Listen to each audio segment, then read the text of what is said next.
samedi dernier, j'ai commencé un message qui s'appelait « Reviens à la réalité », qui avait pour objectif de ramener l'état de nos pensées de cœur à la réalité de Dieu. Et Dieu a commencé cette belle œuvre. Amen. Et il va la continuer pour que vos esprits soient clairement connectés à ce que lui, il veut. Donc, pendant que je préparais, enfin, du moins, j'avais fini de préparer mon message aujourd'hui, depuis hier, du moins, le Seigneur m'a parlé dans l'après-midi. Et la première chose que j'ai reçue, c'est le mot autorité. Et enfin, le deuxième mot que j'ai reçu, c'est le mot corruption. Et Saint-Esprit me parlait à quel point, à quel niveau nous manquons puissamment d'autorité. Jésus veut que vous puissiez manifester son autorité en tout temps. Vous savez, l'autorité, c'est une des plus grandes choses que nous avons reçues. Sans autorité, il y a des combats qui ne se gagnent jamais. Sans autorité, il y a des buts qui ne sont jamais atteints. C'est pourquoi vous avez besoin de manifester l'autorité de Jésus-Christ, de Christ ressuscité, celui qui règne à la droite du Père. Vous avez besoin de manifester son autorité. Et donc, il m'a dit de décréter que le mois de juin est le mois de l'autorité. Donc, pendant tout le mois de juin, nous allons parler de l'autorité que vous avez reçue, afin que vous puissiez la manifester dans tous les domaines de vos vies. Je disais une chose terrible qui peut arriver, c'est d'avoir une autorité et de ne pas l'utiliser. Être dans des difficultés et ne pas utiliser son autorité. Mes amis, quelle tristesse. Être dans des épreuves, ne pas manifester son autorité. Qu'est-ce qui se passe quand vous ne manifestez pas votre autorité? Vous subissez les situations. Vous subissez les mouvements du monde. Vous subissez les tempêtes. Vous subissez les ouragans. Pourtant, Dieu veut que vous soyez debout dans la tempête. Dieu veut que vous soyez fervent d'esprit. Dieu veut que vous soyez fort et puissant. J'aimerais vous dire que votre attitude dénote de votre autorité. Il n'y a pas d'autorité sans attitude. Et l'attitude démontre aussi à quel niveau d'altitude vous pouvez monter. C'est pourquoi certains d'entre vous ne dépassent pas certains paliers, alors qu'il y a une accessibilité. Ce n'est pas parce que tu n'atteins pas certains paliers qui ne sont pas accessibles. Mais parfois, tu n'accèdes pas parce que tu n'as pas fait preuve d'autorité. Parfois, certains avions montent plus haut que le tien, alors que toi, tes propulseurs sont plus forts que ceux de la NASA. Il n'est donc pas normal que tu n'ailles pas en orbite. Il n'est pas normal que tu ne dépasses pas les planètes. C'est pourquoi quand Dieu regarde Abraham, il lui dit que sa descendance sera comme les étoiles du ciel. Parce que le céleste, les étoiles, ont configuré d'avance ton identité. C'est pourquoi il y a en toi la star du Seigneur. Celle qui décolle plus vite que Superman et qui va en plus haute altitude que Superman. C'est pourquoi on t'appelle aussi star. Parce qu'il y a en toi l'autorité qui est capable de te faire monter en altitude. Le problème, c'est que tu n'as pas compris comment ton concepteur a créé tes réacteurs. Tu n'as pas compris de quelle façon ton concepteur a décidé de te propulser. Il a décidé de te propulser dans des dimensions spirituelles que tu n'as ni estimées ni expérimentées. C'est pourquoi alors même que le premier cosmonaute français, ou celui qui est dans le ciel maintenant, pense qu'il voit quelque chose, en réalité, tu peux voir plus que lui sans être monté dans une fusée. Ah, mes amis, mes amis, mes amis, mes amis, mes amis. Tu peux voir plus haut que lui, parce que tu as reçu une puissance, tu as reçu une autorité pour être placé dans le céleste. C'est pourquoi la Bible dit que Jésus-Christ règne à ta droite. Et là où il règne, ce n'est pas là où tu es, mais parce qu'il y a une droite invisible que tu ne vois pas qui existe, qui est une droite qui est dans le ciel, connectée sur la terre, à partir du moment où tu réclames l'autorité que tu as reçue. Est-ce qu'on est là? Dieu en a marre que tu ne manifestes pas ton autorité. Dieu en a marre que tu subisses. Dieu en a marre que tu ne sois pas le prieur, l'intercesseur que tu es appelé à être. Dieu en a marre que tu regardes certains sujets sans même leur parler, leur dire, vous n'avez pas à être là. Il y a certaines choses qui sont là, qui ne doivent plus être là. Il y a certaines choses qui sont établies, que tu dois déterrer et déraciner. Il y a certaines situations qui te parlent, qui ne doivent plus te parler. Ta voix a été établie plus haute que toutes les voix dans le monde. C'est pourquoi la Bible dit que le nom de Jésus est le nom au-dessus de tout nom. C'est pourquoi la puissance du nom de Jésus est au-dessus de tout nom. Ta voix aussi est au-dessus de toute voix. À partir du moment où Jésus est dans ta voix, son nom est dans ta voix. Donc son nom amplifie ta voix et l'amplitude de ta voix te fait décoller. Tout dépend de comment tu regardes. Tout dépend de comment tu vis ta spiritualité. Je vois un yo-yo au moment où je parle. Tu n'en as pas marre d'être un yo-yo? La difficulté du yo-yo, c'est qu'il est toujours dans une main qui lui fait faire en bas et en haut. Le pire, c'est que chaque fois qu'il touche le sol, ses fesses sont sales. C'est pourquoi on parle de corruption qui vient en fin de compte détruire l'autorité. La poussière, les cochonneries, ce n'est pas ton partage. Tout dépend si tu es intéressé par le corruptible ou l'incorruptible.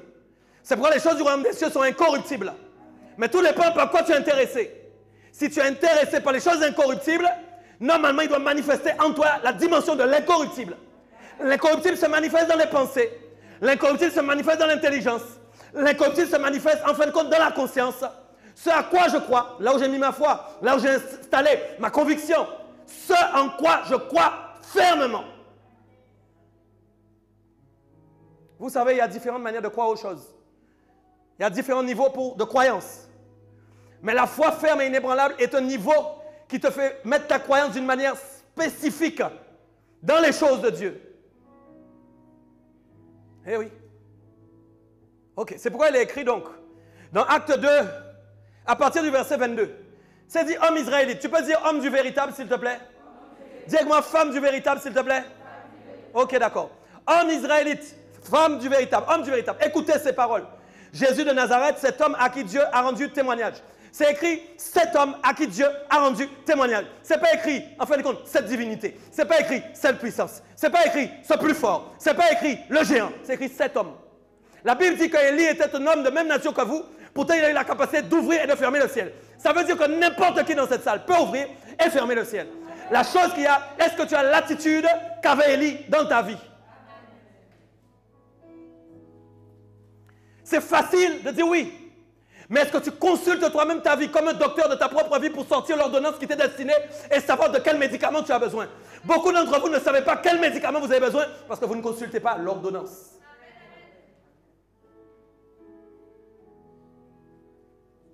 C'est un véritable problème. Cette église est une église qui doit décoller.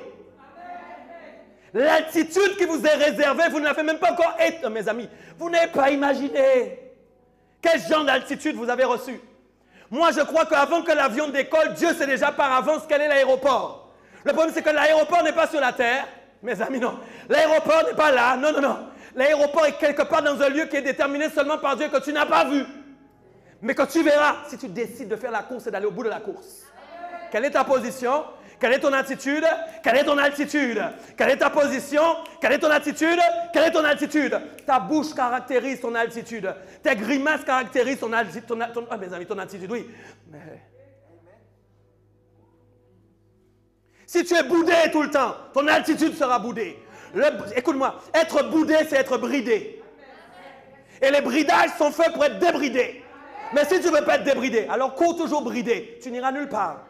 La vraie vitesse qui est liée à la temporalité spirituelle ne sera jamais dans ta vie.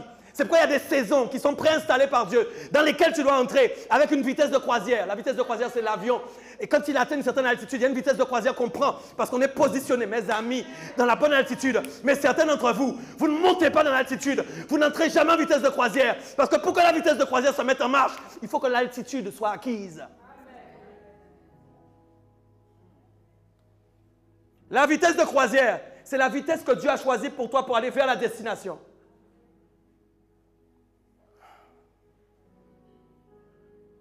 C'est ça le problème. C'est ça le problème. Dis-moi, c'est ça le problème. On n'est pas dans la religiosité. On n'est pas dans les traditions. On aime un Jésus de feu. On aime un Jésus de feu. Ta vie, c'est quoi? C'est quoi ta vie? C'est quoi ta vie? Oui, tu peux dire comme Renan Bonquet, une vie en feu. Je te conseille de lire le livre, tu verras que tu es très glacé toujours. Homme israélite, écoutez ces paroles.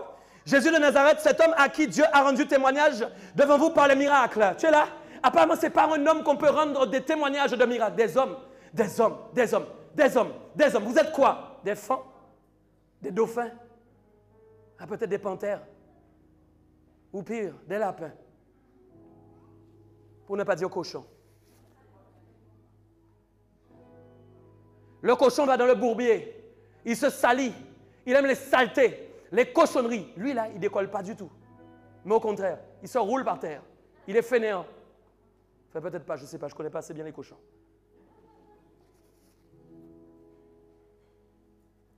Tu es un homme de même nature qu'Élie. Je vais remplacer mieux. Tu es un homme de même nature que Jésus. Eh oui. Eh oui. Jésus n'était pas un surhomme. Non, c'est écrit nulle part Jésus était un surhomme. Un homme. Dieu dit le témoignage est acquis par des hommes capables de faire des miracles. Regardez bien. Par les miracles, par les prodiges et les signes qu'il a opérés par lui au milieu de vous. Jésus est un homme qui opérait des miracles, des prodiges au milieu de vous. Allô? Des miracles, des prodiges au milieu de vous. Un homme. Quelle était son altitude? Et regardez bien. Cet homme a été livré selon le dessein arrêté, selon la prescience de Dieu. Maman, le dessein arrêté selon la prescience de Dieu. Le dessein arrêté selon la prescience de Dieu. Prescience veut dire une science qui a été prédéfinie par avance et qui a été calculée. Le calcul donnait un résultat, qui est un résultat que personne ne peut comprendre, qui n'est pas logique, qui n'est pas dans une logique humaine, mais c'est une mathématique du ciel. Je suis très énervé spirituellement, je peux te dire. Dieu veut changer beaucoup de choses. Dieu veut changer beaucoup de choses. Non, non, non. Mes amis. Cet homme a été livré selon le dessein arrêté et selon la prescience de Dieu. Ça veut dire que si c'est un homme, tu es un homme ou pas? Il n'y a pas que des hommes, tu vois. Ici, il n'y a pas que des êtres humains. Voilà pourquoi on a des problèmes. Quand tu dis, est-ce qu'il n'y a que des hommes? Tu entends, à peine si tu entends, est-ce qu'il y a des hommes ici, des êtres humains? Tout le monde est homme ici, personne n'est démon. Ça va alors. Écoutez bien. Il dit qu'il y avait une science prédéfinie pour sa vie et un dessein qui était parfait. Ça veut dire que tu sais quoi? C'est une bonne nouvelle. Si toi tu es homme et que lui il était homme, pour toi aussi il y a une préscience et il y a un dessein. Ah bon? D'accord. D'accord. D'accord. D'accord. On commence à parler. Tu es d'accord avec ça? Ça veut dire que s'il y avait une préscience de Dieu pour toi, qu'il y avait un dessein arrêté, ça veut dire qu'en fin de compte, mes amis, ne sois pas logique avec toi-même. Arrête d'être logique avec toi-même. Arrête de raisonner avec toi-même. Laisse plutôt la préscience de Dieu manifester sa volonté en toi et laisse les desseins de Dieu se manifester en toi. Sois mort à toi-même. Arrête de parler. Arrête de toujours vouloir contrecarrer. Arrête de toujours vouloir contredire. Arrête de mettre des mais là où il y a trop de mais. Laisse plutôt le mois de mai faire son affaire en mai. Je veux Dieu être poète. Hein.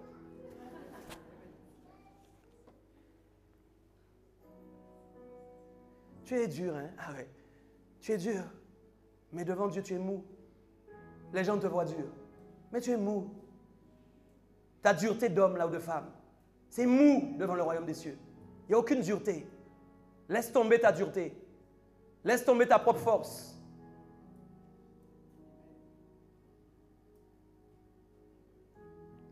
Nous devrions normalement être comme des pâtes à modeler d'entre les mains du Saint-Esprit. Il peut faire les dessins qu'il veut avec. Des bonhommes, des avions. Pour nous modeler. Nous donner l'image qu'il veut. Qui est la meilleure pour nous. Pas parce que nous ne sommes pas des jouets. Mais notre identité. Écoutez, je continue. On est ensemble? C'est selon le dessein. Je vais te choquer un peu. On est là. C'est selon le dessein de Dieu. C'est selon une science préétablie que Dieu a décidé qu'on allait le crucifier. Ah, tu ne veux pas souffrir, hein? Tu ne veux pas crucifier ta chair. Mais c'est selon la préscience de Dieu. C'est selon la volonté de Dieu que ta chair soit clouée. C'est selon la volonté de Dieu, la science de Dieu, que ta chair se taise. C'est selon la volonté de Dieu, la science de Dieu, que tu souffres pour Jésus. Oui, c'est selon sa volonté. Ce n'est pas une volonté bizarre, non. Écoutez bien, regardez bien. Vous l'avez crucifié, vous l'avez fait mourir par la main des impies. Les impies, dites-moi les impies. Des personnes en fin de compte qui ne sont pas pieuses, des personnes qui ne sont pas capables d'honorer Dieu, des personnes qui ne sont pas capables de respecter Dieu. Il dit, c'est par les mains des impies que Jésus a été crucifié et que Dieu l'avait programmé. Ah, Dieu parfois programme qu'on me livre entre les mains des impies. Qu'est-ce que c'est choquant. Mais non, c'est réservé à Jésus seulement, pasteur. C'est que Jésus ça. C'est Jésus seulement. Tu comprends? Nous, non. Nous, c'est seulement la joie, le bonheur, et puis on saute partout. Et dès qu'il y a les problèmes, on se plaint. Non, mais c'est dans le partage que Dieu a scellé pour toi, pour ta vie. Oui, oui. Tu veux être comme Jésus? Ah, tu veux être comme Jésus vraiment? Alors apprécie ce que je dis. Aime cette parole. C'est selon le plan de Dieu. Si Dieu décide pas ça, tu n'es pas là aujourd'hui. Tu n'es pas là. Alors il choisit des choses qui sont en fin de compte sans aucun respect pour soi-disant prendre le contrôle de la vie d'un homme qui s'appelle Jésus. C'est pourquoi des fois, Dieu va te donner l'impression que certains hommes veulent prendre le contrôle d'une situation dans ta vie.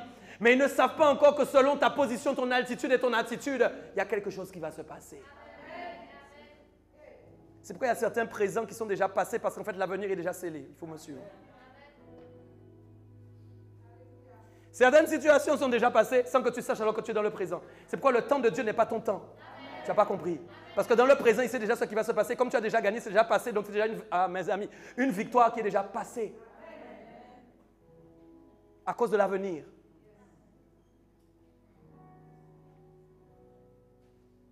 On est là? Alors il dit, regarde bien, au verset 23, quand Pierre parle, il dit, mais on a l'impression que son sort est scellé. Nous sommes ensemble? On a l'impression que sa vie est finie. Les impies l'ont eu. Mais pourtant, au verset 24, qu'est-ce que tu lis? Il va se passer une chose. Dieu l'a ressuscité en le délivrant des liens de la mort. Aïe, aïe, aïe, aïe, aïe, aïe, aïe, aïe. La mort n'a pas pu réussir dans sa mission. Voilà que la parole de Dieu dit que, mais bizarrement, il s'est passé une chose. Alors même qu'on avait scellé son destin, alors même que le caveau était déjà fermé, le tombeau était déjà fermé, la situation était scellée. Parfois, on va te dire que ta situation est scellée. Parfois, on va te dire que le tombeau est scellé. Tu dois répondre. Tu n'as pas encore lu mon verset 24 qui concerne ma vie et qui va se réaliser.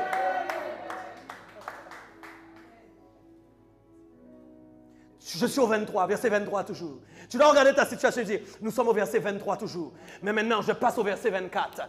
Je passe au verset 24 de ma vie. Je ne reste pas au verset 23 de ma vie. Non, non. Non, non, non. Non, non. Tout dépend de la position. Tout dépend de l'attitude pour prendre l'altitude. Regarde bien, quand il est ressuscité, il a volé. Je ne prêche pas des mensonges. Il n'a pas marché, hein? Il a volé. Hein? Ton appel, c'est le vol. Le vol divin. Tu es esprit. Ton appel, c'est le vol divin, l'envol. Mais oui, mes amis. Regardez bien. Il dit donc Dieu l'a ressuscité en faisant quoi? Il a délivré ses liens de la mort. Donc quand vous parlez de la mort fait référence à des liens. Pourquoi il y a des gens qui vont aller en enfer? C'est parce que les liens de la mort les tiendront et donc il ne pourra pas monter en haut, il va descendre en bas. Ce qui veut dire que les liens sont rattachés à l'enfer. Eh oui. Donc quand Dieu dit les liens ont été cassés, la mort ne pouvait pas le retenir. Tu es là, le retenir, le retenir. Quand quelque chose est retenu, ça veut dire qu'il y a une corde à son pied qui l'empêche de prendre l'envol. Tu es là ou pas? C'est pourquoi parfois tu ne t'envoles pas parce qu'il y a des liens dans tes pieds parce que tu n'as pas encore compris que tu dois passer au verset 24. La résurrection est en fait la plus grande puissance, la plus grande autorité. Vous savez, quand vous cherchez en fin de compte sur terre, vous commencez à vous dire, mais quel est l'homme le plus fort? Vous allez chercher dans les, comment on appelle ça? Les livres des records. Qui est le plus fort? Il a porté combien d'haltères? C'est ça, non? Il porte combien de poids? J'aimerais te dire qu'il n'y a pas de chose plus forte que la mort sur la terre. Même quand les hommes inventent des bombes nucléaires, même quand les hommes inventent, je ne sais pas, des fusils d'assaut, tout ce que tu veux, tu sais quoi? La mort est la mort. Aucune arme ne tient contre la mort. Ça veut dire que celui qui est capable de vaincre la mort a la plus grande autorité sur la terre. C'est logique, c'est logique, c'est logique, c'est logique. Celui qui est capable de vaincre la mort reçoit forcément la plus grande autorité sur la terre. Mais mes amis, tu peux venir avec bombe, tu peux venir, ça veut dire, mais même si, tu sais, c'est comme dans les jeux, j'ai toujours des vies.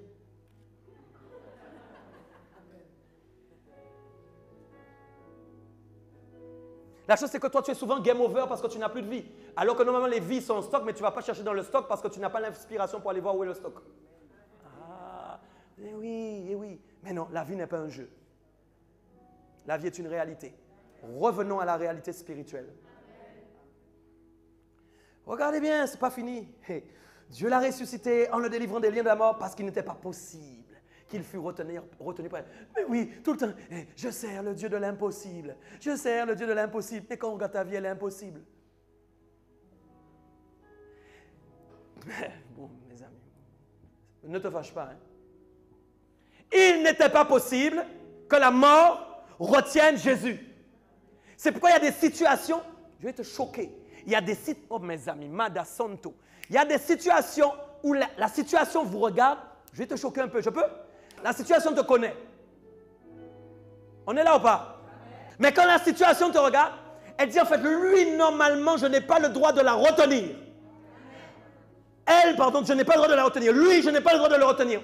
Parce que la situation, tout comme la mort, sait ce qu'elle peut faire ou ne pas faire.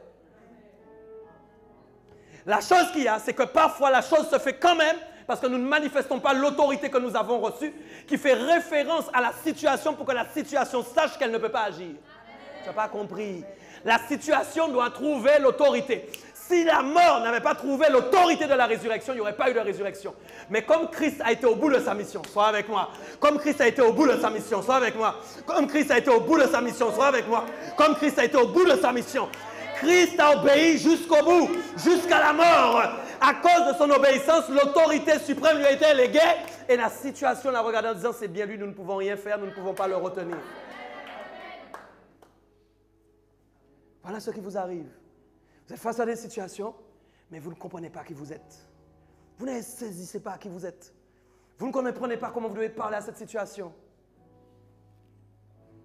Eh ouais. Si tu ressuscites, c'est que tu l'as, non? On va aller à la base, du base des bases. Pourquoi tu crois? Qui te prouve que tu vas ressusciter? Hein? Qui te dit que tu vas ressusciter? Tu es sûr de ça? Ah, il y en a qui ne sont pas sûrs. Hein? C'est là qu'il est le problème. Aller à l'église, avoir la foi en Christ, être baptisé, et tu n'es pas sûr. Mais je vais t'expliquer un truc simple. Si tu n'es pas sûr que tu vas ressusciter, c'est normal que tu n'aies pas d'autorité. Puisque la suprême autorité se trouve cachée dans la résurrection. Donc si je mets ma foi dans la résurrection, automatiquement l'ADN de la résurrection qui est l'autorité doit se manifester aussi en moi. Mais souvent ça ne se fait pas. C'est la preuve aussi que vous avez une défaillance au niveau de votre foi dans votre propre résurrection. Vous comprenez? Voilà le problème. C'est pourquoi je vous ai toujours dit, ce n'est pas venir à l'église qui compte. Ce n'est pas ça. C'est ce que vous faites avec ce que vous recevez. Il est là le problème. Regardez bien. Donc cet homme livré selon le dessein arrêté, selon la présence de Dieu, vous l'avez crucifié, vous l'avez fait mourir. Oui. 24. Dieu l'a ressuscité en le délivrant des liens de la mort parce qu'il n'était pas possible qu'il fût retenu par elle. On a expliqué. Verset 25. Car David dit de lui, dis avec moi, car, mets ton prénom. Mets bien ton prénom. Ok. Car Michael dit de lui, c'est ça, je dis de lui aussi. Car David dit de lui, je voyais constamment le Seigneur devant moi. Vous savez, quand David était là, le Seigneur n'était pas là. Il le voyait où? Il le voyait comment? De quelle manière il le voyait? Mais il avait la foi que son Seigneur était là. La foi en quelque chose crée la vision.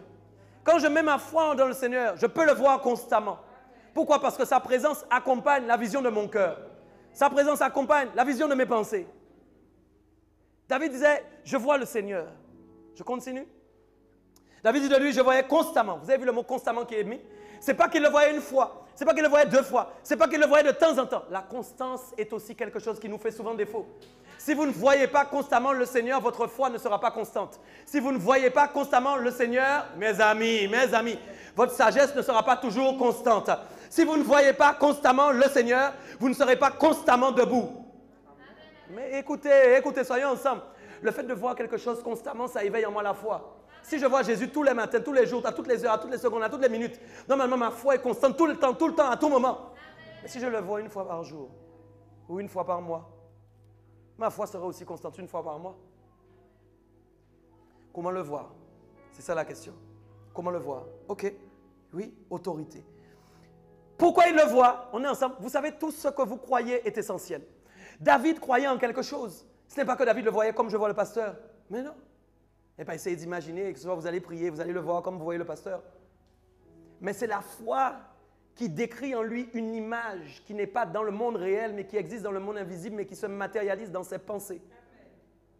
Et ça amène dans sa vie une conviction.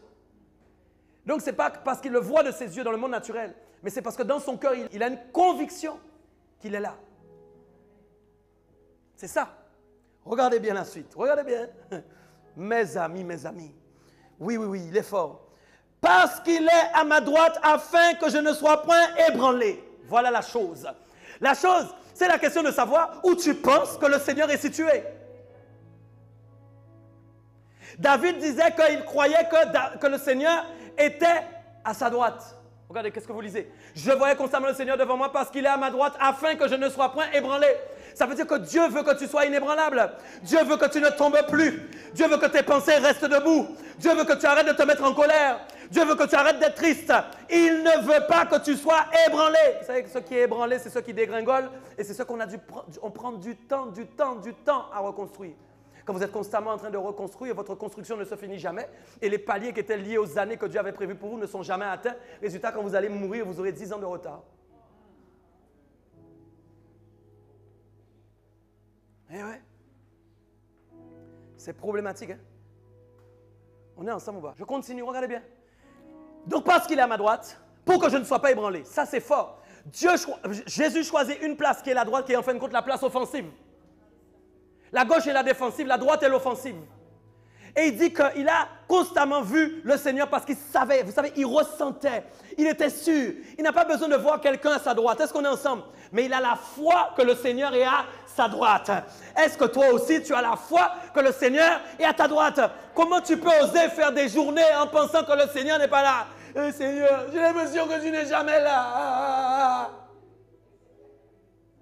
C'est faux. Il est constamment à ta droite. Mais tu dois croire qu'il est là. Sinon, tu seras ébranlé. La façon qu'il lutte, mes amis, la manière, la façon, la stratégie pour ne pas être ébranlé, il faut absolument que tu crois qu'il est là à ta droite. C'est une question de foi. Si tu n'as pas la foi, si tu penses, alors tu imagines, un pasteur, tu imagines, nous on dit il faut qu'il croit qu'il soit constamment à droite. Et puis, il y en a, ils disent, mais l'Esprit dit de dire des choses parfois. Mais il y en a, ils disent, mais peut-être le Seigneur allait faire ses courses. Ou mieux, il m'a oublié. Il m'a oublié. Il est là, mais il m'a oublié en même temps. Moi, je sais que quand quelqu'un est à ma droite, en général, il ne m'oublie pas. Parce que le fait d'être collé à lui, à sa gauche, en général, il aura du mal à m'oublier. Si toi, tu arrives à oublier des gens qui sont à ta droite, il y a un vrai problème. Hein? Mais parce que je crois qu'il est là, mes amis, ça change toute la perception des choses. Je continue, regardez bien. Waouh! Parce qu'il est à ma droite afin que je ne sois pas ébranlé. Aussi mon cœur est dans la joie et ma langue dans l'allégresse. On est là. Aussi mon cœur est dans la joie. Voilà. La joie provient du fait qu'il est sûr que le Seigneur est constamment à sa droite et le rend inébranlable. Parfois, vous cherchez de la joie dans le mauvais endroit. Vous cherchez à être dans la joie au mauvais endroit. Et la joie, c'est pas quand la famille est rassemblée. Quand la famille est rassemblée, ah, c'est la joie, c'est la joie. Et puis quand ils partent, ton état est le même. C'est pourquoi dans la joie, il y a différents niveaux de joie. Chaque niveau de joie fait référence à une joie que je dois avoir pour être bien. Mais il y a un niveau de joie supérieur que lui, je dois toujours avoir parce que lorsque les autres niveaux de joie ne sont pas là, si je n'ai pas la supérieure, je ne serai pas dans la joie.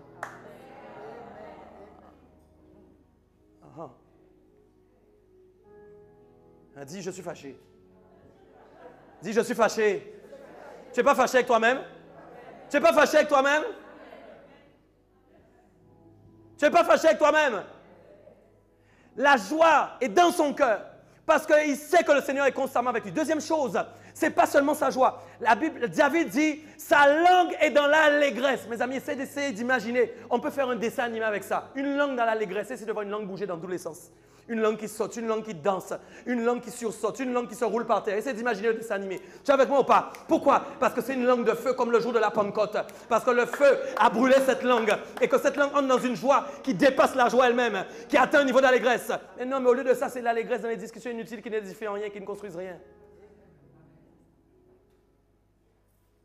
On met l'allégresse dans d'autres choses, dans les discussions qui n'apportent rien pour la vie de quiconque, qui ne construisent rien dans la vie de quiconque. Aimez parler des choses de Dieu. Aimez parler des choses que Dieu vous a confiées. Aimez parler de la gloire de Dieu. Aimez parler de ce que Dieu va faire demain. Parlez du Seigneur. Parlez du Seigneur. Parlez du Seigneur. Que votre langue ne soit pas dans l'allégresse seulement quand il y a des mauvaises nouvelles sur quelqu'un, sur le dos de quelqu'un. Il y a des langues qui font du smurf quand ils entendent une mauvaise nouvelle sur le dos de quelqu'un. Des langues même deviennent des rappeurs.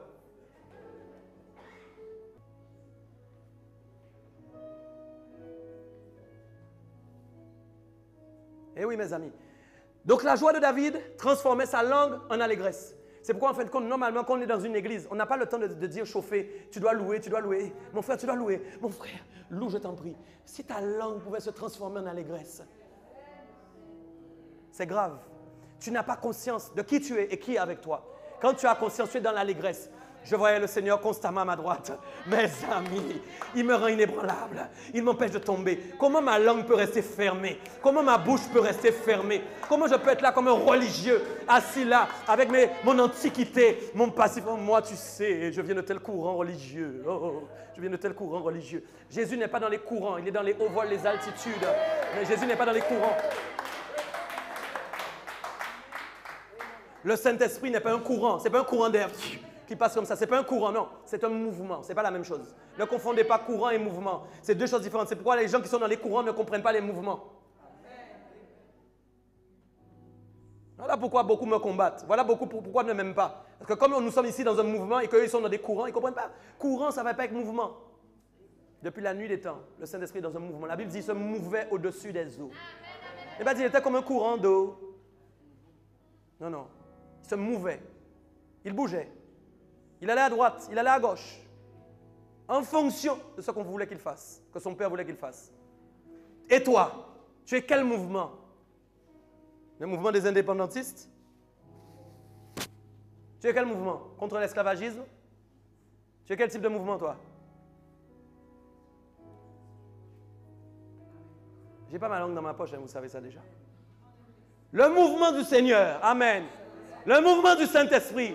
Tu n'es plus esclave, tu n'es plus esclave, tu n'es plus esclave, tu n'es plus esclave, tu n'es plus esclave, tu n'es plus esclave de quoi que ce soit. Non. Tu es libre de servir le Seigneur. Tu es libre, tu n'as plus rien à revendiquer. Je peux continuer? Mon cœur aussi est dans la joie et ma langue dans l'allégresse et même ma chair, oh ya ya ya ya ya ya, reposera avec espérance. Même ma chair reposera avec espérance. Même ma chair reposera avec espérance. Tu vois, quand tu te couches, ce n'est pas de savoir si tu as un matelas king size, mais pendant ce temps, espérance, mini, bon drap, bon matelas, c'est moelleux. Mais par contre, little espérance. Écoutez, mes amis, vous devez comprendre que l'espérance est votre lit. En fait, votre chair, normalement, doit choisir l'espérance pour dormir. C'est pourquoi les gens qui dorment sans espérance se réveillent sans espérance. Et quand vous vous réveillez sans espérance, mes amis, mais vous êtes neutralisés. Vous ne pouvez rien concevoir. C'est pourquoi l'engendrement et l'enfantement dépendent de l'espérance que nous avons. Beaucoup de chrétiens n'enfantent plus rien, n'engendrent plus rien, même stagnent, ont l'impression qu'ils ont fait le tour déjà de leur vie spirituelle. Vous vous rendez compte? Le tour déjà de leur vie spirituelle. Jésus n'est même pas encore revenu. Pourquoi? Parce qu'ils n'espèrent plus en rien. L'espérance est un lit dans lequel on se couche et qui nous permet de faire quoi? De reposer notre âme. Pas que la chair aussi. Même le corps que tu vois là. Puisqu'il dit que son corps, sa chair, repose avec espérance. Mes amis. Ça veut dire avec, veut dire c'est son accompagnateur. Voyez les gens qui sont seuls. Vous n'êtes jamais seuls. La Bible dit, tu te reposes avec espérance. Alors quand les gens viennent te voir, ou tout seul, toujours, non, je vis avec espérance.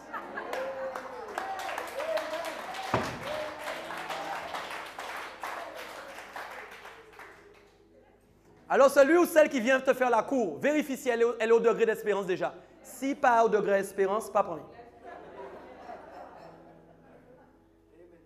Ne prends pas, reste seul plutôt. Parce que l'espérance, mes amis, il y a tout dedans. Il y a la promesse, il y a la fidélité, il y a l'obéissance, il y a le respect, il y a la vie pieuse. Tu comprends? Tu comprends? Tu comprends? Eh oui. Alors tu sais qui tu veux dormir, hein? Alors vérifie qui a espérance. Tu sauras. C'est pourquoi il y a des choses qu'on éprouve dans le temps. Quand tu côtoies quelqu'un qui ne te donne plus d'espérance, mais c'est la mort, mes amis, quand vous côtoyez quelqu'un qui ne vous fait jamais ressentir une espérance quelconque, c'est la mort. C'est la mort. Vivre avec quelqu'un, c'est trouver mutuellement de l'espérance l'un dans l'autre. Écoutez, verset 27. Voilà la vérité. Tu as dit, et moi David, mais et toi, dis ton prénom encore. Tu n'abandonneras pas mon âme dans le séjour des morts. Ça veut dire qu'à un moment, mon âme ira bien dans le séjour des morts, mais elle ne sera pas abandonnée. Et c'est ça qui, en fin de compte, réjouit ta vie. Et c'est ça qui te donne de l'espérance. Mon âme ne sera pas abandonnée dans le séjour des morts. Et tu ne permettras pas que ton sein voie de la corruption. Voyez un peu, regardez. David dit, mon âme ne sera pas abandonnée dans le séjour des morts. Et comme David, moi je suis saint, je ne peux pas voir les choses corruptibles. Voyez un peu. C'est pourquoi, quand vous décidez de vous alimenter que de choses corruptibles, parce que votre chair aime bien ça, vous ne verrez que des choses corruptibles. Vos pensées seront axées sur des choses corruptibles. Votre vie sera axée sur les choses corruptibles. Mais oui, mes amis. Vous comprenez? Il dit, je ne verrai pas la corruption. 28. Tu m'as fait connaître les sentiers de la vie. Aïe, aïe, aïe, aïe, aïe, mes amis. Combien d'entre vous, vous n'avez jamais expérimenté ne serait-ce qu'un sentier de la vie? Vous savez, des gens disent qu'ils sont enfants de Dieu, mais n'ont jamais expérimenté la vie. On peut être enfant de Dieu et se sentir mort. Et ouais. Un enfant de Dieu établi même dans les promesses de Dieu. C'est un enfant qui expérimente des sentiers de la vie. La chose qu'il y a, c'est est-ce que tu as déjà trouvé le sentier? Vous savez, il y a des sentiers de la vie qu'on ne trouve pas parce que d'abord, on a l'impression que ce sont des sentiers de la mort. Pourquoi? La vie de Dieu tue quelque chose en nous. C'est pourquoi souvent, il y a des gens, parfois, ils arrivent dans l'entrée, en fin de compte, du chemin de la vie, mais ils ne prennent pas le chemin parce qu'ils ont trop mal au début, ils n'acceptent pas que Dieu fasse ce qu'il a à faire. Rappelez-vous que la parole de Dieu dit que quand on est dans l'épreuve, on est d'abord dans la tristesse. Il y a un seul moyen que ça se transforme en sujet de joie. Comment? Il faut se laisser exercer par l'épreuve. L'exercice, c'est quoi? C'est une discipline. Ça veut dire qu'on laisse la situation nous travailler pour extraire les choses qui ne sont pas à la gloire de Dieu et pour que le meilleur de Dieu subsiste. Et c'est ce qu'on appelle le sentier de la vie. Au début, il ne paraît pas être vie. Il paraît être mortel. Mais à la fin, c'est la vie qui m'attend. Pourquoi? Parce que tout ce qui est mortel doit mourir. Oui, oui, mes amis, oui. Oui, oui. Ce qui ne meurt pas, c'est ce qui est immortel. En l'occurrence, c'est ton esprit, ton âme. Vous comprenez ça? Eh oui. Pourquoi vous vous battez? Pourquoi vous combattez? Pour avoir les plus beaux ongles, les plus beaux vernis? Pourquoi? Même si vous les avez, gloire à Dieu. Mais ce n'est pas la chose la plus importante. C'est ton âme qui compte plus que tout. Quand on prend les sentiers de la vie, mes amis, nul ne peut nous arrêter. Parce que la vie habite en nous. C'est pas tout. Tu me rempliras de joie par ta présence. Voilà que David se met à dire maintenant que la présence de Dieu est là et que la présence de Dieu peut le remplir de joie. Vous avez vu un peu? Ça veut dire qu'il a atteint un niveau où la présence de Dieu est disponible. C'est pourquoi parfois on n'arrive pas dans la présence de Dieu comme ça. Mais non. Mes amis, pour aller dans la présence de Dieu, il faut décoller. Il faut que votre esprit décolle. Vous savez, quand vous êtes à la louange là, je peux parler? Quand la louange commence et l'adoration commence, je vais vous dire une image. Je la vois en esprit. Je vous parle de la voir en esprit, Dieu me la montre. On voit en fin de compte un aéroport. Et en fait, dans cet aéroport, il y a plusieurs avions qui doivent décoller. Il y a une chose, il y a une tour de contrôle. Et la tour de contrôle organise les décollages.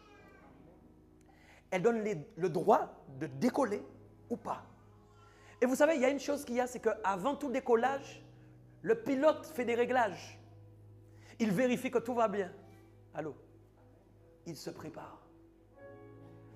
Vous ne pouvez pas entrer dans la présence de Dieu, venir ici sans être préparé. Combien d'entre vous arrivez? Vous n'êtes pas prêts du tout. Vous n'êtes pas prêts. Même se faire beau pour Dieu, c'est une qualité. Ce n'est pas que seulement dans l'esprit. Même ce que vous représentez pour le Seigneur, c'est important. Faites-vous beau pour le Seigneur. Faites-vous belle pour Jésus. Pas pour Espérance qui attend. D'abord pour Jésus. Espérance, on verra après. Faites les réglages. On est là? Vous faites les réglages. Et puis, vous savez qui est à la tour de contrôle? Ah, mes amis, le Saint-Esprit. Et le Saint-Esprit attend que tous les avions décollent. Parce qu'il faut aller dans la présence de Dieu. Et les réglages qui vont valider en fin de compte le décollage, c'est la joie et l'allégresse. C'est l'attitude que vous avez, votre position que vous avez pour entrer dans la présence de Dieu. Il va vérifier aussi que la foi est bien réglée. Si j'arrive avec plein d'incrédulité, je ne crois plus en rien, je suis toujours en avion, mais je resterai sur le tarmac. La Bible dit, il en sera fait selon ta foi. Vous ne pouvez rien voir se faire sans foi. Eh ouais.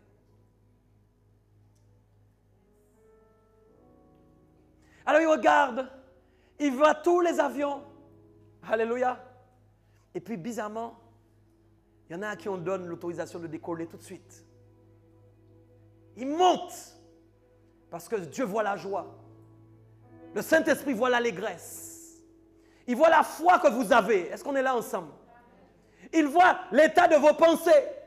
Et les avions décollent. Mais parfois, certains restent à terre. Et le problème, c'est que quand l'avion reste à terre, vous savez ce qu'on fait? On le gare à nouveau au garage. Et rien n'a changé. Rien n'a changé. Quel type d'avion tu es? Je vais vous dire mieux. Il y en a, ce sont des Concorde. Il y en a, c'est des Boeing 747. Il y en a, c'est des DC-10. Il y en a, c'est les petits avions là, ceux qui décollent à Baïf.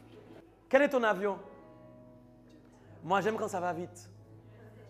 Parce que quand on aime sa présence, on est pressé d'arriver. Alors, tu sais ce qu'on fait? On paye le prix du billet le plus cher. Ah, c'est pour il y a toujours la dimension du sacrifice, de ce que tu payes. Ah, mes amis, qu'est-ce que tu payes? Qu'est-ce que tu payes? Qu'est-ce que tu sacrifies? Tu sacrifies du temps, tu sacrifies des choses. Qu'est-ce que tu as à sacrifier pour aller vite dans sa présence? Eh ouais. Regardez bien, tu n'abandonneras pas donc mon âme dans le séjour des morts. Tu ne permettras pas que ton sein voie la corruption. Tu m'as fait connaître les sentiers de la vie. Tu me rempliras de joie par ta présence. Écoutez la suite. Homme frère, verset 29. Qu'il me soit permis de vous dire librement au sujet du patriarche David. Dis à ton sujet encore, dis ton prénom. Qu'il est mort et qu'il a été enseveli. N'aie pas peur, tu n'es pas encore mort. N'aie pas peur. Mais ça viendra. Sauf si Jésus revient avant.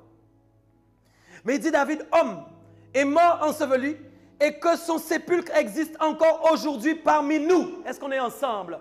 J'aimerais te dire qu'il y a des sépulcres qui existent encore, mais la mort ne les a point retenus. Un jour, toi aussi, ton tombeau sera quelque part parmi les gens. Eh oui, ton tombeau sera là parmi eux. Mais il y a une chose, on arrive, tu veux aller ou pas? Verset 30, tu veux aller ou pas? Comme il était prophète et qu'il savait que Dieu lui avait promis avec serment. Est-ce que tu sais que nous sommes tous des prophètes? Je ne parle pas du ministère. Ah non, tu n'as pas entendu. La Bible dit aspirer aux dons les meilleurs, mais surtout à celui de prophétie. L'onction prophétique est la chose la plus belle que vous ayez reçue. Pourquoi? Parce que l'onction prophétique vous permet de reconnaître la voix de Dieu. Sans reconnaissance de la voix de Dieu, on ne reconnaît pas les promesses de Dieu. Les promesses de Dieu sont reconnues sur base de la voix que nous reconnaissons. Mais comment tu vas savoir si c'est une vraie promesse, si tu ne sais pas reconnaître que c'est une promesse qui vient de Dieu? En général, quand Dieu fait une promesse, il l'accomplit toujours. Quand Dieu fait une promesse, il l'accomplit toujours. Bon. Quand Dieu fait une promesse, il l'accomplit toujours. Pas vrai? Amen. Non. Mais la chose qu'il y a, c'est que parfois, vous ne voyez pas les promesses que Dieu veut vous offrir parce que vous n'êtes pas assez prophétique, mais par contre, vous voyez les promesses que vous imaginez entendre parce que vous les voulez. C'est pourquoi la Bible dit, vous priez, vous demandez, vous ne recevez pas parce que vous demandez mal pour satisfaire vos passions, vos désirs, vos besoins. Allô. Vous savez, il y a certaines promesses que vous avez entendues qui n'ont jamais existé, mais votre mental et votre conscience les a fait exister. Parce que vous vouliez ça. Ne faites pas Dieu passer pour menteur parce que ce n'est pas quelque chose qu'il a dit. C'est pourquoi il faut être prophète. Parce que l'onction prophétique ne se trompe jamais. Aïe, aïe, aïe, aïe, aïe. L'onction prophétique détecte toujours la voix de Dieu. On est là ou pas? C'est pourquoi il dit, mais parce que David était prophète. Tu es là ou pas? Mes amis, comme il était prophète, dis comme je suis prophète, mais c'est ça. Et qu'il savait que Dieu lui avait promis. La promesse est rattachée à l'onction prophétique. Prophétique qui veut dire parler de la part de Dieu, recevoir du ciel directement. La voix de Dieu qui communique directement à quelqu'un ce que Dieu veut lui dire. Ça, c'est des promesses auxquelles on croit. Il y a des farfelus qui font des promesses prophétiques qui ne tiennent pas debout. Ce n'est pas parce que quelqu'un s'appelle prophète que toutes ces prophéties sont prophéties. La Bible dit éprouvez-les. Un prophète est venu un jour à l'église, il a prophétisé, toi tu es rentré dedans, tu ne vois pas le truc s'accomplir. Mais si ça ne s'accomplit pas même, c'est soit toi tu as un problème, soit c'était une fausse prophétie.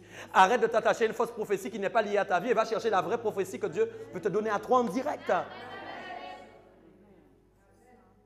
Combien de gens sont morts avec des prophéties jamais accomplies qui n'étaient pas des prophéties? Parce qu'un jour, un prophète est passé et a dit ça. Je déteste ça. Une prophétie est toujours accompagnée de sagesse. On n'est pas des distributeurs de prophéties, de promesses. Ah, tu seras ça, ah, tu seras ça, ah, tu seras ça. Et quand la personne ne devient jamais ça, elle devient quoi? Si?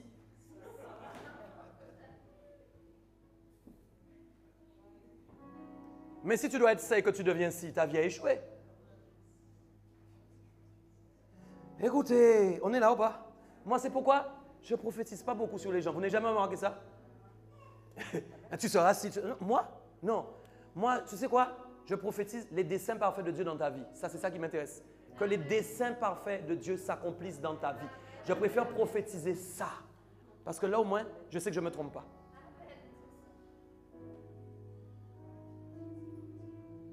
Ok, je continue.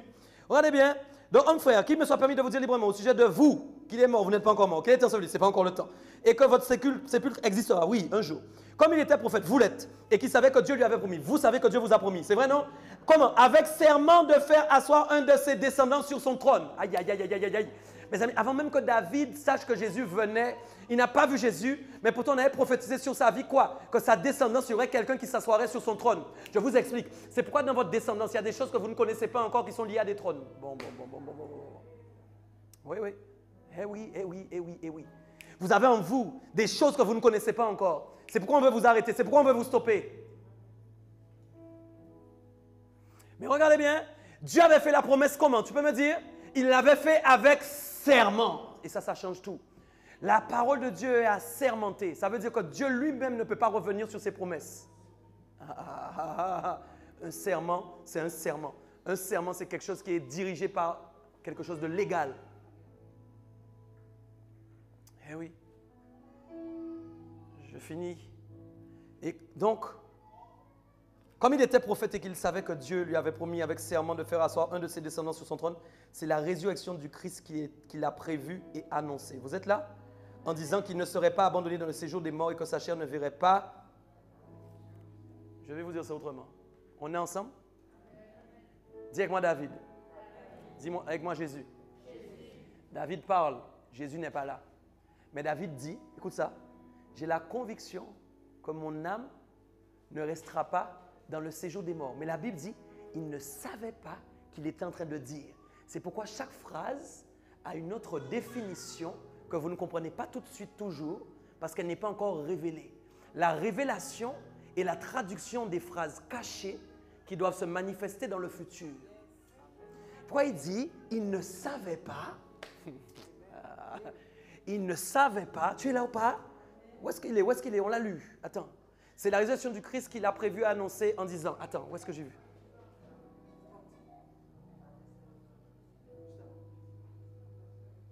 Quel verset?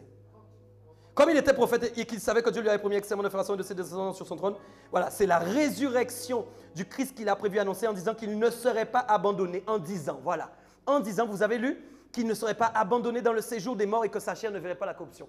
Donc quand David dit, mon âme ne sera pas abandonnée dans le séjour des morts, vous êtes là? Je ne verrai pas la corruption. La vraie traduction, en fait, c'est que Jésus va ressusciter.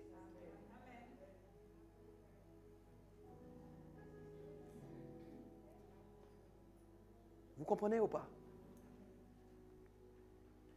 Parfois, il y a des choses que vous dites ou que Dieu vous dit, vous ne comprenez pas encore tout. Parce que la traduction n'est pas encore faite. Il y a des situations par lesquelles vous passez qui ont un autre sens que la situation elle-même. Aïe, aïe, aïe, aïe, aïe. Non, non, tu es là. Il y a des situations par lesquelles vous passez, vous n'avez pas encore la traduction. Mais selon ce que tu dis, il va y avoir la manifestation de quelque chose que tu n'as pas encore vu. C'est pourquoi il est important de manifester l'autorité sur les choses qui vous arrivent. Quand David dit « Mon âme ne verra pas le séjour des morts, je ne verrai pas la corruption », il manifeste son autorité sur base de sa foi en quoi il croit. Il ne sait pas encore qu'il parle de Jésus qui sera dans sa descendance, qui va mourir et qui va ressusciter et qui sera en fait le résultat de l'autorité qu'il a prise sur cette situation qui était la mort. Mes amis, c'est pourquoi il y a certaines de vos situations qui attendent une parole qui va se manifester par quelque chose que vous n'imaginez même pas. Eh oui. Dis que moi j'ai l'autorité, c'est sérieux. 31. C'est la résurrection du Christ qu'il a prévu et annoncé en disant qu'il ne serait pas abandonné dans le séjour des morts, que sa chair ne verra pas la corruption. 32. C'est ce Jésus que Dieu a ressuscité. Nous en sommes témoins. Il l'a récupéré. On est en avion là, désolé. C'est ce Jésus que Dieu a ressuscité. Nous en sommes tous témoins. Élevé par la droite de Dieu, il a reçu du Père le Saint-Esprit qui avait été promis. Il a répandu comme vous le voyez, l'entendez. C'est ça, non? Car David n'est point monté au ciel, mais il dit lui-même. Ah, j'aime ça, mes amis. Sois avec moi, sois avec moi. Et David n'est point monté au ciel. On peut aller ou pas? T'es prêt? Ok. Tu sais, il y a des hommes qui sont montés au ciel, il y en a d'autres qui ne sont pas montés. Élie, par exemple, est monté au ciel. L'autre là, Enoch, monté au ciel. C'est les deux que la Bible cite. Il n'y a pas d'autres. Les autres, ils sont morts pour l'instant. Mais il dit David, lui, n'est pas monté. Vous êtes là ou pas? J'aimerais te dire quelque chose. Si maintenant, là, je ne prends pas une navette spatiale pour aller sur la Lune, est-ce que je peux ramener du sable de la Lune? Est-ce que même je peux te décrire des choses qui concernent la Lune? Non. À moins que j'aille voir des magazines, que j'aille lire. Mais si tu n'as pas de magazine, tu n'as pas d'infos sur la Lune, si tu n'es pas allé, comment tu fais pour parler de la Lune? Mais regarde bien, car David n'est pas monté au ciel, mais il dit lui-même. Ah, j'aime ça. Le gars n'est pas allé, mais il a raconté des choses qui concernent le lieu où il doit aller. Ah! Le Seigneur a dit à mon Seigneur. Voilà comment tu ne parles pas. Le Seigneur a dit à mon Seigneur. Il y a des manières de parler qui se mettent en place à partir du moment où on va dans des endroits où tout le monde ne va pas. Tu n'as pas compris. L'altitude de David, l'avion supersonique qu'il prend dans sa connexion avec Dieu dans la foi, lui permet de croire qu'il est dans une telle connexion. Attends, il s'est accaparé le Seigneur. Tu n'as pas compris. C'est devenu son Seigneur. Tu n'as pas compris. C'est devenu son Seigneur. Il dit, mon Seigneur a dit à... Ah, mon Seigneur, le Seigneur a dit à mon Seigneur. Le Seigneur, Jésus, a dit à Jésus lui-même. Tu es là ou pas? Mes amis, regardez la suite. Assieds-toi à ma droite. Jésus parle à lui-même à travers David et dit à lui-même, assieds-toi à ma droite.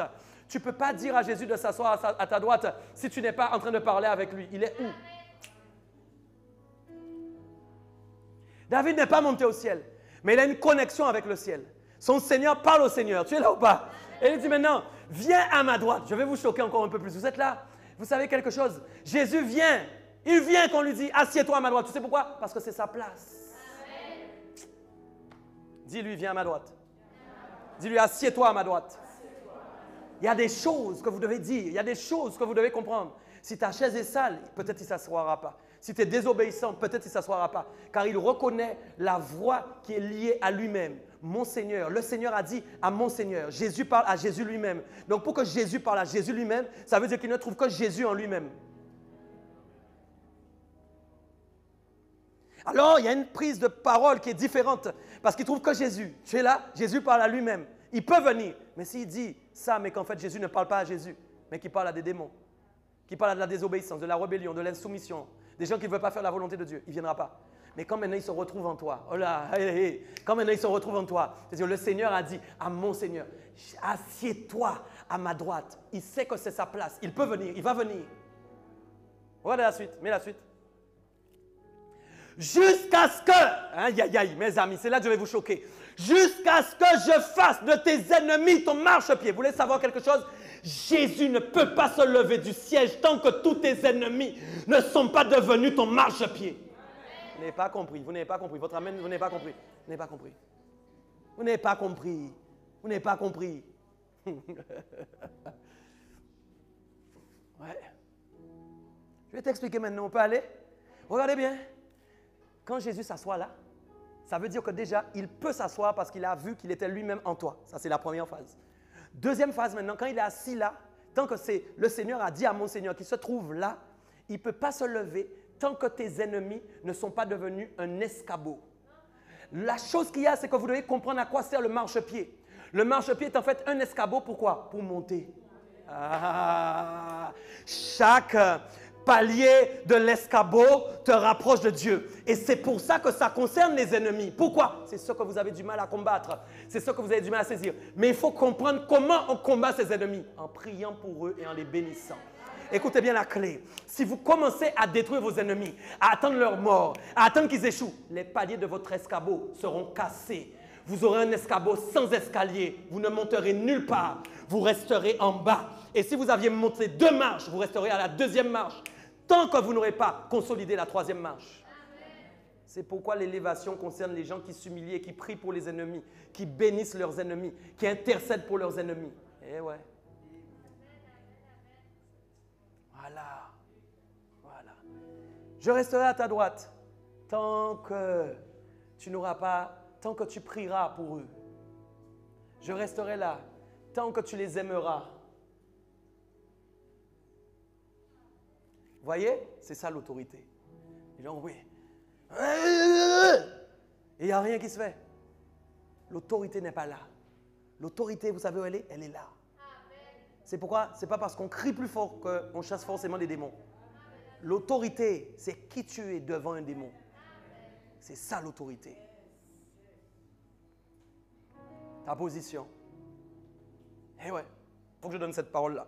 36. Dis avec moi que l'Église du véritable.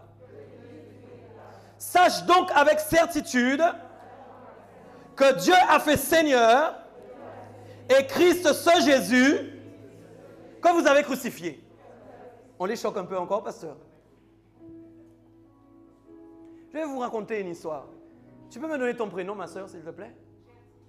Vous avez entendu son prénom? Elle s'appelle Gertie. C'est son prénom. C'est le prénom qu'on lui a donné. Je peux vous poser une question? Dites-moi, le Seigneur, on lui a donné quel prénom? Je vous demande quel est le prénom qu'on lui a donné quand il est né, quand il était dans l'étable là. Hein? Vous êtes sûr ou pas? Ok, c'est le prénom qu'on lui a donné. On ne l'a pas appelé Jésus-Christ. Non, non, non, non, non. Personne ne l'a appelé Jésus-Christ. Personne. Personne. On lui a donné comme prénom Jésus, comme les parents de Gertie lui ont donné Gertie.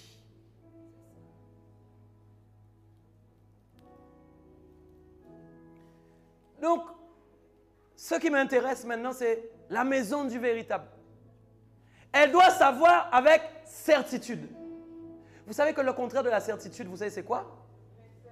L'incertitude, merci. Et c'est donc les personnes qui doutent. Quand on parle d'incertitude, on parle de personnes qui doutent. Vous voyez le problème? La certitude est un mot fort. La certitude, ça veut dire que c'est quelqu'un qui n'a aucun doute. C'est pourquoi parfois vous pouvez être là ici à l'église. Vous dites devant tout le monde, je suis chrétien, j'ai la foi, mais vous avez des doutes en vous. La certitude, c'est une foi amplifiée qui assure que vous n'avez aucun doute. Quand vous dites que vous avez de la certitude, il n'y a pas de doute en vous. Donc quand vous allez guérir un malade, il n'y a pas une pensée, non, non. Vous avez la certitude que vous pouvez guérir le malade. C'est la certitude que vous avez. Vous pouvez lever un paralytique, vous avez la certitude de pouvoir le lever. Quand votre situation est devant vous difficile, vous avez la certitude qu'elle peut s'arrêter. C'est ça l'autorité. Voilà. Donc toute la maison du véritable, sache donc avec certitude qui est Dieu, qui est Dieu, qui est Dieu. Que Dieu a fait. Dis avec moi a fait. Je vais dire ça autrement. Sachez avec certitude que l'apôtre Michael d'Opia a fait Gertie évangéliste. Gertie, c'est toujours son prénom. Mais ce que j'ai fait d'elle, c'est ce qu'elle est capable de faire, de réaliser. Est-ce qu'on est ensemble? Donc, je dois avoir une certitude de ce que Dieu a fait de Jésus. Ah, mes amis. Il dit donc, sache donc avec certitude que Dieu a fait quoi? Il a fait Seigneur et Christ, mes amis. C'est pourquoi on appelle Jésus le Seigneur. C'est pourquoi on l'appelle Jésus-Christ. Est-ce qu'on est ensemble? Oui, oui. Jésus est son prénom, mais ce qu'on a fait de lui est une autre dimension. On l'a fait Seigneur, on l'a fait Christ. Ce Jésus que vous avez crucifié. Voilà la chose. Où est ta conviction? Où est, j'arrive, hein, ta certitude te concernant?